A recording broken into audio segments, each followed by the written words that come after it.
Hello అండి, అందరికీ నమస్కారం. Welcome back to our channel. Andhra Pradesh రాష్ట్ర వ్యాప్తంగా మే నెలలో విడుదల కాబోయేటువంటి పథకాల గురించి ఈ వీడియోలో డిస్కస్ చేసుకుందాము. ఏ తేదీన ఏ పథకాలనైతే ప్రారంభించబోతున్నారు, వాటికి సంబంధించిన దరఖాస్తు ప్రక్రియలు ఎప్పుడైతే మొదలవబోతున్నాయి, అలాగే ఆ పథకాలకి ఎవరెవరైతే అర్హులవుతారో ఈ వివరాల గురించి క్లియర్గా ఎక్స్ప్లెయిన్ చేస్తాను. దానికంటే ముందుగా రాష్ట్రంలో రేషన్ కార్డ్ ఈకేవీసీ అప్డేట్కి సంబంధించి మనకు తాజాగా సమాచారం అయితే రావడం అయితే జరిగిందనమాట. దాని గురించి చెప్పిన తర్వాత మీకు మే నెలలో విడుదల కాబోయేటువంటి పథకాల గురించి అయితే ఎక్స్ప్లెయిన్ చేస్తాను. మీరందరూ కూడా ముందుగా వీడియోని ఎండ్ వరకు చూడండి. ఎండ్ వరకు చూస్తేనే వీడియోలో మీకు ఫుల్ ఇన్ఫర్మేషన్ అయితే అర్థమవుతుంది. ఎండ్ వరకు చూసి మీ ఫ్యామిలీ ఫ్రెండ్స్ అందరికీ కూడా ఈ వీడియోని షేర్ చేసి అందరూ కూడా లైక్ చేసేయండి. అలాగే ఫస్ట్ టైం ఎవరైతే ఛానల్ని విజిట్ చేశారో ప్రతి ఒక్కరు కూడా ఛానల్ని సబ్స్క్రైబ్ చేసుకునేసి బెల్ ఐకాన్ అయితే ఆన్లో పెట్టుకునేసేయండి. టెలిగ్రామ్ గ్రూప్లో కూడా జాయిన్ అయితే అవ్వండి. మీకు యూజ్ అయ్యే ఇన్ఫర్మేషన్ అప్డేట్ అయితే చేస్తూ ఉంటాను. ఇక లేట్ చేయకుండా వివరాల్లో కనుక వచ్చేసినట్లయితే మే నెలలో విడుదల కాబోయేటువంటి పథకాల గురించి డిస్కస్ చేసుకునే ముందుగా మనకు ఆంధ్రప్రదేశ్ రాష్ట్ర వ్యాప్తంగా రేషన్ కార్డ్ ఈకేవీసీ అప్డేట్ చేయించుకోమని అధికారులు అయితే చెప్పారనమాట. సో దానికి లాస్ట్ డేట్ వచ్చి ఈ నెల 30వ తారీఖు వరకు అయితే పెంపు చేయడం అయితే జరిగింది. సో మనకు ప్రతి ఒక్కరికి కూడా ఈ యొక్క రేషన్ కార్డ్ ఈకేవీసీ అనేటువంటిది అయితే చేయించుకుంటేనే రేషన్ పంపిణీ చేస్తారు. అదేవిధంగా ప్రతి ఒక్క గవర్నమెంట్ పథకం కూడా అందుతుందని ప్రభుత్వ అధికారులు అయితే మనకు ఇంతకు ముందే చెప్పారనమాట. అయితే ఇప్పుడు దీనికి సంబంధించి తాజాగా అప్డేట్ అయితే రావడం జరిగింది. ఇక్కడ మీరు స్క్రీన్ మీద కూడా చూడొచ్చు. రాష్ట్రంలో ఉన్నటువంటి రేషన్ కార్డు లబ్ధిదారులకు ఈ నెల 30లోగా ఈకేవీసీ పూర్తి చేసుకోవాలని, లేదంటే బియ్యం పంపిణీ ఆగిపోతుందని, కార్డులోని 5 ఏళ్లలోపు పిల్లలు 80 ఏళ్ళు పైబడినటువంటి వారికే ఈకేవైసీ అవసరం లేదని చెప్పడం అయితే జరిగిందనమాట. ఓకేనా. సో మీరు ఇక్కడ గుర్తించవలసింది ఏంటంటే 5 ఏళ్ళ లోపు పిల్లలు ఎవరైతే ఉంటారో వాళ్ళకి 80 ఏళ్ళు పైబడినటువంటి వాళ్ళకి ఈకేవైసీ అవసరం లేదనమాట. వాళ్ళైతే అప్డేట్ చేయించుకోవాల్సిన అవసరం లేదు. 5 ఏళ్ళ తర్వాత నుంచి 80 ఏళ్ళ లోపల ఉన్నటువంటి వాళ్ళందరూ కూడా ఈకేవైసీ ఖచ్చితంగా అయితే చేసుకోవాలని చెప్తూ ఉన్నారు. సో వాళ్లకు ఈకేవైసీ చేయించుకున్నట్లయితే రేషన్ బియ్యం కూడా పంపిణీ చేయాలని చెప్తూ ఉన్నారనమాట. సో ఈ నెల 30వ తారీఖు వరకు అయితే మనకు లాస్ట్ డేట్ అయితే ఇవ్వడం జరిగింది. సో ఇప్పటికే పలుమార్లు అయితే దీనికి సంబంధించి గడువు అయితే పెంపు చేశారు. మరొకసారి అవకాశం కూడా ఉండొచ్చని అధికారులు అయితే చెప్తూ ఉన్నారు. సో మీరు ఎక్కడికి వెళ్ళి ఈకేవీసీ అప్డేట్ అయితే చేయించుకోవాలంటే డీలర్లు అంటే రేషన్ డీలర్లు ఉంటారు కదా, రేషన్ డీలర్ల దగ్గరకు కానీ ఎండియు వాహనాల దగ్గర వెళ్ళి ఈ యొక్క ఈకేవీసీ అప్డేట్ అనేటువంటిది అయితే చేసుకోవచ్చని మనకు చెప్పడం అయితే జరిగింది. దానికి సంబంధించి స్టేటస్ అనేటువంటిది ఆన్లైన్లో మీకు ఈకేవీసీ పెండింగ్లో ఉందా లేదంటే కంప్లీట్ అయిందని ఎట్లా చెక్ చేసుకోవాలని ప్రీవియస్ వీడియోస్లో నేను చాలా వీడియోస్లో అయితే చెప్పానండి. సో ఒకసారి అట్లా వెళ్ళి చెక్ చేయండి, మీకు అక్కడ చూపిస్తుంది అప్డేట్ అయిందా లేదా అని. దాని తర్వాత మీరు ఈకేవీసీ అప్డేట్ అయితే చేయించుకోండి.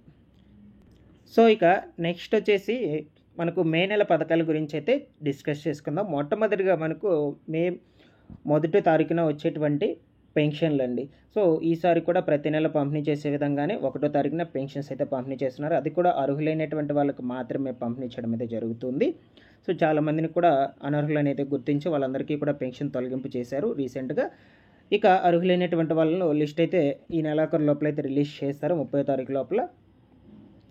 సో నేను ఎప్పటికప్పుడైతే అప్డేట్స్ అయితే ఇస్తూ ఉంటాను. ఇది ఇలా ఉండగా కొత్తగా 89,000 పెన్షన్స్ అయితే ఇస్తున్నారు మే 1వ తారీఖున.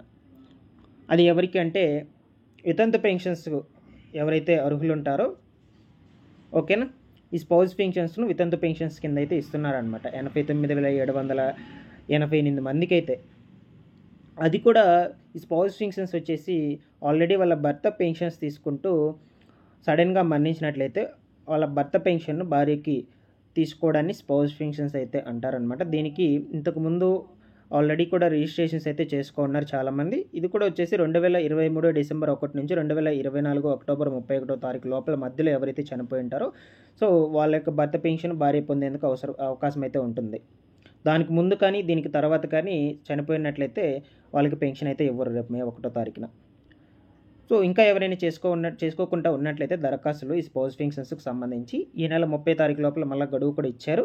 మీరందరూ కూడా రిజిస్ట్రేషన్స్ చేసుకున్నట్లయితే 4,000 రూపాయల పెన్షన్ అయితే మీకు ఇవ్వడం జరుగుతుంది. కేవలం వృద్ధాప్య పెన్షన్ తీసుకున్నటువంటి వాళ్ళు చనిపోయినటువంటి వాళ్ళ పెన్షన్కో అప్లై చేసుకోవడమే కాదండి, ఏ కేటగిరీ పెన్షన్ తీసుకున్నటువంటి వాళ్ళు చనిపోయినా సరే వాళ్ళ పెన్షన్ వచ్చేసి వాళ్ళ భార్యలకైతే రావడం అయితే జరుగుతుంది. ఇది మనకు ప్రభుత్వం అయితే తాజాగా చెప్పడం అయితే జరిగింది. ఓకేనా. సో ఇదండి పెన్షన్లకు సంబంధించిన పూర్తి వివరాలు. సో మనకు 1వ తారీఖున పెన్షన్స్ అయితే పంపిణీ చేస్తారు. ముందు రోజుల్లో ఏమైనా మార్పులు తీసుకొచ్చినా కూడా నేనైతే అప్డేట్ అయితే చేస్తూ ఉంటాను. ఇక నెక్స్ట్ వచ్చేసి మనకు మే నెలలో తల్లికి వందనం పథకాన్ని అయితే ప్రారంభిస్తామని తాజాగా మనకు ప్రభుత్వం అయితే ఒక స్టేట్మెంట్ రిలీజ్ చేయడం అయితే జరిగిందనమాట. 72 లక్షల మంది అర్హులకు తల్లికి వందనము. సో మనకు రాష్ట్రంలో ఈ యొక్క రాష్ట్ర ప్రభుత్వం తల్లికి వందనం కార్యక్రమాన్ని 72 లక్షల మందికి అయితే అందించనున్నట్లు తెలియచేయడం అయితే జరిగిందనమాట. అంటే కూటమి ప్రభుత్వము ఈ యొక్క తల్లికి వందనం పథకాన్ని ఇంట్లో ఎంతమంది విద్యార్థులు చదువుకుంటూ ఉన్నా అంతమందికి 15,000 రూపాయలు విడుదల చేస్తామని కూడా చెప్పడం అయితే జరిగింది ప్రతి ఏటా. అందుకొరకు మనకు లబ్ధిదారుల సంఖ్య అయితే 72 లక్షల మందికి అయితే చేరడం జరిగింది. దీనికి ఆల్రెడీ కూడా బడ్జెట్ అయితే ప్రిపేర్ చేయడం అయితే జరిగిందనమాట. మనకు మే నెల నుంచి అంటే మే 15వ తారీఖు నుంచి దీనికి సంబంధించిన దరఖాస్తు ప్రక్రియలు ఇవన్నీ కూడా మొదలవుతాయి. సో వీలైనంత త్వరగా నెక్స్ట్ స్కూల్స్ స్టార్ట్ అయ్యే లోపల ఈ తల్లికి వందనం పథకం అయితే అందరికీ అయితే అందుతుంది. 15,000 రూపాయలు అయితే అందరి ఖాతాలకు అయితే జమ చేయడం అయితే జరుగుతుందన్నమాట. ఇక నెక్స్ట్ వచ్చేసి మనకు మే నెల 20వ తారీఖు పైనుంచి కొత్త పెన్షన్స్, ఓకేనా, కొత్త పెన్షన్స్కి సంబంధించిన ఆన్లైన్ దరఖాస్తు ప్రక్రియలు, వెరిఫికేషన్ ప్రాసెస్లు ఇవన్నీ కూడా జరుగుతారు. యాక్చువల్గా ప్రభుత్వం మనకు జూలై నెలలో వీళ్ళకి సంబంధించి పెన్షన్ అయితే ఇస్తామని చెప్పుంది. కొత్త పెన్షన్స్ 50 ఏళ్ళు ఉన్నటువంటి వాళ్ళు, అదేవిధంగా గత ప్రభుత్వంలో 60 ఏళ్ళు ఉన్నటువంటి వాళ్ళు, వాళ్ళకి పెన్షన్ అప్రూవల్ అని ఉన్నా కూడా ఇవ్వలేదండి. సో వాళ్ళందరికీ మరొక అవకాశం కూడా కల్పిస్తుంది. సో వీళ్ళందరూ మనకు మే నెలలో 20వ తారీఖు పైనుంచి అయితే దరఖాస్తు ప్రక్రియలు అయితే మొదలవుతాయి. ప్రతి ఒక్కరు కూడా అప్లై చేసుకోండి 50 ఇయర్స్ ఉన్నటువంటి వాళ్ళు.